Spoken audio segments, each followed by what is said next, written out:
Hi guys, என்னோட பேர் ஸ்ரீஜித். இந்த ஜித் கேலி அத்லட் சேனலை வந்து நான் தான் ரன் பண்ணிகிட்ருக்கேன். இப்போ பார்த்தீங்கன்னா ரெகுலராக வீடியோஸ் வந்து போடுறதில்ல. ஒரு 2 இயர்ஸாகவே நான் வீடியோ ஒழுங்காக போடலை. இப்போ பார்த்தீங்கன்னா இனிமேல் ஒழுங்காக வீடியோ போடலான்னு இருக்கேன். ப்ளஸ் வந்து ஒர்க் அவுட்டுமே நான் ஒழுங்காக பண்ணலை. ஒரு 2 வருஷமாகவே ஒழுங்காக ஒர்க் அவுட் பண்ணல. ஆனால் ஃபஸ்ட்டு ஸ்டார்டிங் வந்து ரொம்ப டிசிப்ளினாக இருந்தது. இப்போது 2 இயர்ஸாகவே ரொம்ப டிசிப்ளினாகவும் இல்லை.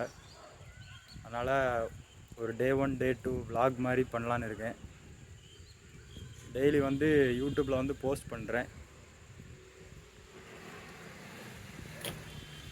டே 1 டே 2 அந்த மாதிரி டெய்லி vlog மாதிரி போஸ்ட் பண்ண போகிறேன். டெய்லி வந்து கன்சிஸ்டண்ட்டாக ஒர்க் அவுட் போட்டு காலிஸ்தெனிக்ஸ் ஜேர்னியை வந்து உங்கள்கிட்ட ஷேர் பண்ண போகிறேன். சப்போர்ட் பண்ணுவீங்கன்னு நம்புகிறேன். சப்போர்ட் பண்ணுங்கள். டெய்லி வீடியோ வரோம் கைஸ்.